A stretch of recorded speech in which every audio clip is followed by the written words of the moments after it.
Welcome back to Your Wealth Playbook, the no bullshit guide to building wealth.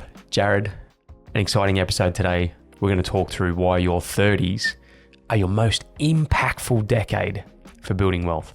We're going to talk about a little way that you can turn $30 a week into $227,000 as well. Bullshit, you're lying to me. Very excited for this one. This is your most impactful decade. This is the decade that you are starting to earn some decent income. More importantly, this is the decade that you still have time on your side. And you need to take control.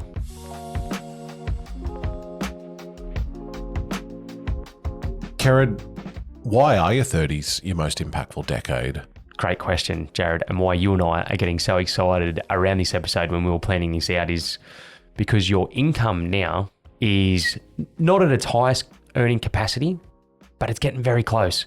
You're now out of your apprenticeship, you're now out of university, you're not a professor yet, and you're not a master of your trade, but you're starting to earn some income. And importantly now, you've got disposable income. And what to do with that disposable income is the biggest benefit that you can have here, compounded with time. Income and time is why your 30s are your biggest benefit to building wealth and your most impactful decade. What about our ability to make stupid mistakes when it comes to our investment decisions, our lack of investment decisions? I would probably say this is just as important when it comes to both time and income.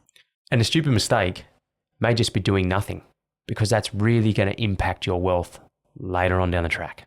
Correct. Now, down the track, you're looking at your 50s and 60s. Your income might be up here in your 50s. You might be a CEO. You've made all the stupid mistakes. You know what to invest in. You know the theory and the fundamentals, but you don't have the ability with time on your side to compound. Perfect. And so how do we build wealth? What do I need to do? This is my most impactful decade, as you've just explained to me. But what is it? What have I got to do? So the first thing we need to look at doing is accumulating assets. Now, the biggest killer of wealth is not doing anything, is sitting on the sideline, is thinking that you need to be completely safe and have everything done to then start investing. Investing does take a little bit of risk. Absolutely. You are going to have to take risks, Jared, to go and build assets, whatever that looks like. But starting, you have to start. And this is the decade to start to build your asset base. Also, get yourself out of bad debt, which you've probably put yourself in your 20s. You might have gone and financed that European holiday that you love and it looks really, really good on Instagram. And that might be on the Amex card or on the credit card. You need to get out of those bad debts. So there's two components here, assets and bad debt, that we need to get out of. They're two of the biggest things here for you to build wealth. What about that brand new car that I just bought 6 months ago? You may have bought that brand new car. It might be the new Hilux Ute that you got in your 20s because you're a tradie. It might be the new XR8 because you couldn't drive one when you were on your Ps. Those sorts of things are killers for wealth accumulation. Get out of bad debt. It starts with credit cards. Piss them off. Get out of any afterpay or anything like that you've got. Your personal loans are the second. And the third thing is car loans. Get out of your car loans, because that's going to impact how much money that you can invest. So those three sorts of bad debts we need to get out of when we start to look to build wealth. Now, cars are the biggest killer of wealth.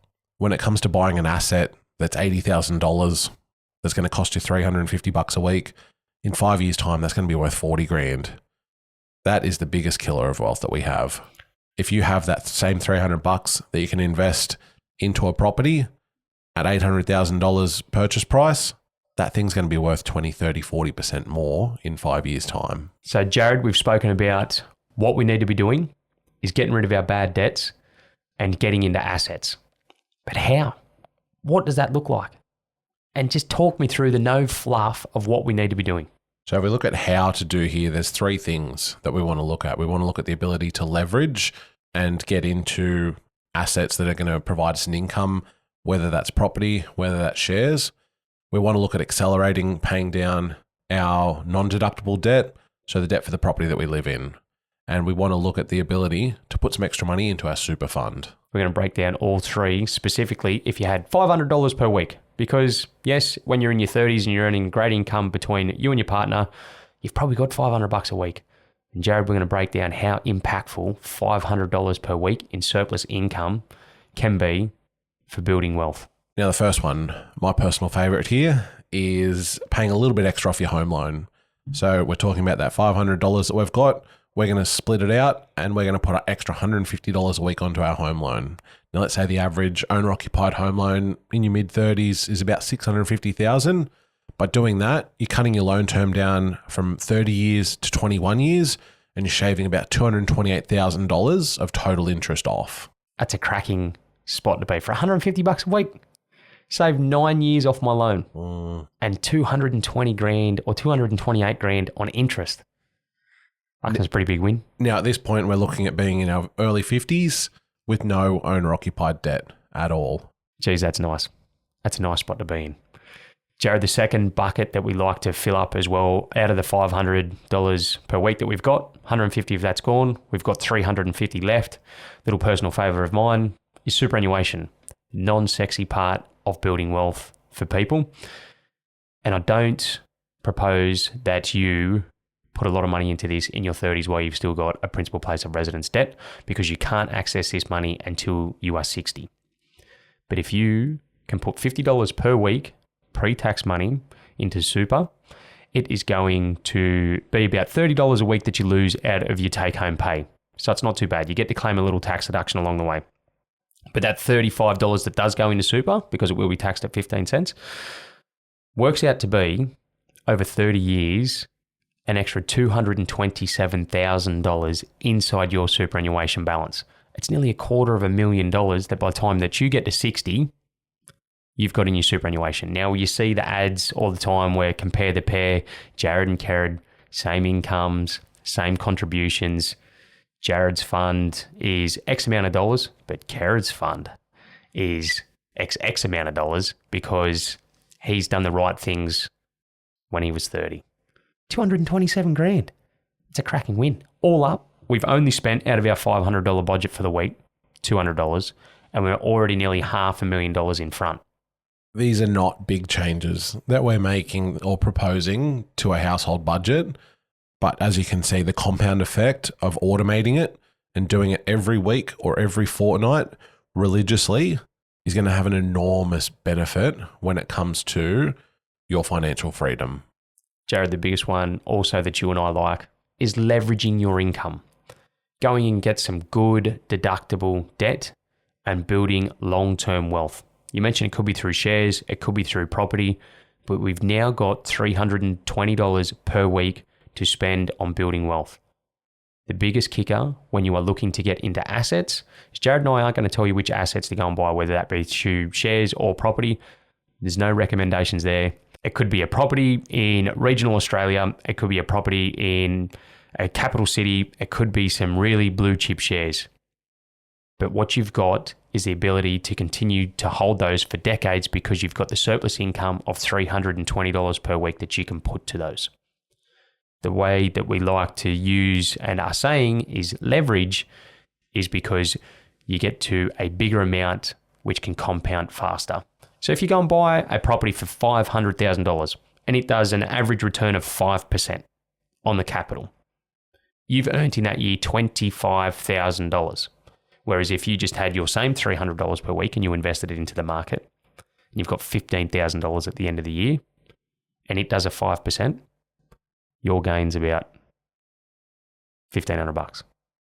It's not a great deal of gain. That's a 10% gain. Sorry, you'd earn $750 for the year. I know which one I would rather. $25,000 versus $750. Yes, there is some risk involved in that. That's why Jared and I are here to help you not make silly mistakes or stupid mistakes, but you've got that time on your side. And by buying assets like that you are comfortable in, because it is important, like you said, we are taking a little bit of risk here. Everybody's risk appetite is different. Where I quite often use the sleep at night analogy. So where one couple or household find it very easy to sleep at night with $2 million worth of deductible debt, another one that's got $500,000 worth of deductible debt is going to be worried. And look at the whole outlook completely differently. So it's got to suit you. It's got to suit your lifestyle and your risk appetite. But like we said, if you're going out and buying an asset for $500,000, $320 a week actually is more than enough to cover anything that's going to be unforeseen there for the most risk-adverse people that we're looking to deal with. Because you're looking at something in regional New South Wales, for example, $500,000, you'd have to be looking at something that's going to be pretty close with current rates to neutrally geared, which means that the income that it's producing is on par with the expenses of owning that property. Out of our $500 per week, the cash flow is the most important part, especially when we are leveraging your income. It's the sleep at night test. Can I afford this? Well, the extra $300 a week is what we are suggesting, and what we've seen works to be a really nice cash buffer for somebody to afford these types of assets.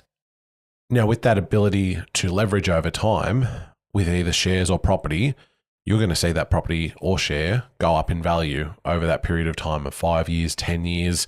You've then got the ability to tap into the extra income that it's earning or the extra equity to go out and do another one. And if you can suddenly have 2, 3, 4 assets, instead of 500,000 going up in value by 5% per year, $2 million going up in value by 5% per year, you're looking to create generational wealth there.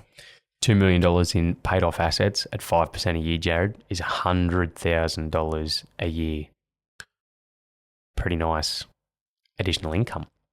Without doing too much at all and without taking a lot of risk in your 30s. There's going to be some people that are going a lot riskier and a lot harder. On the flip side, there's going to be a lot of people doing nothing and not wanting to take those risks. But Jared, you don't need to take a lot of risk.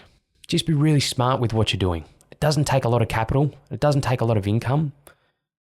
And you touched on it. I think the biggest risk here is that you do nothing, because you don't want to get to your 40s and go, shit, I'm running out of time, and try and take the bigger risks to get to where you should have been.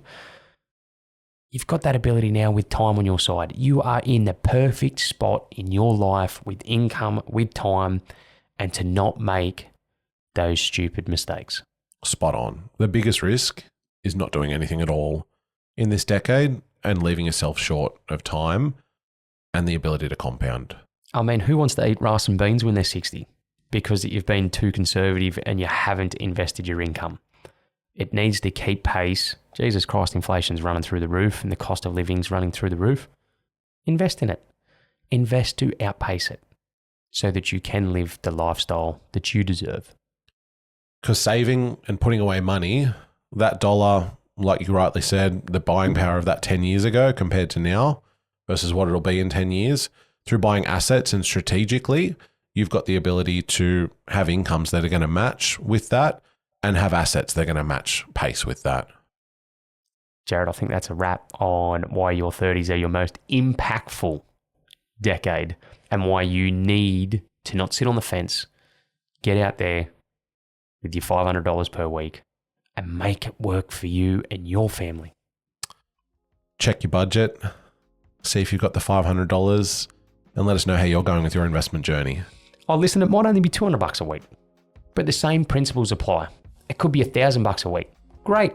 The same principles apply, but you need to start because you have the time and you have the income, but don't make the silly mistake of doing nothing. Thanks for tuning in to another episode of Your Wealth Playbook. If you could help us out in any way, the biggest benefit that Jared and I, and also Danny, will get is if you can subscribe to this podcast on your favorite platform and maybe share it. Send it to somebody that will benefit. You'll help us. If you'd like to help us, we'd love for you to help us. The information in this podcast is general and does not consider your personal objectives, financial situation, or needs. Before making financial decisions, consider whether it is appropriate for you and seek professional advice. Past performance is not a reliable indicator of future results. If you would like to discuss today's topic further, reach out and we would love to help. Jared and I have not assessed your individual circumstances. Therefore, this podcast is general in nature and for informational purposes only. This is not personal financial advice. There are so many advisors and brokers in Australia. You'll find one that you resonate with, but this is for informational purposes only. Or maybe just use Jared and I.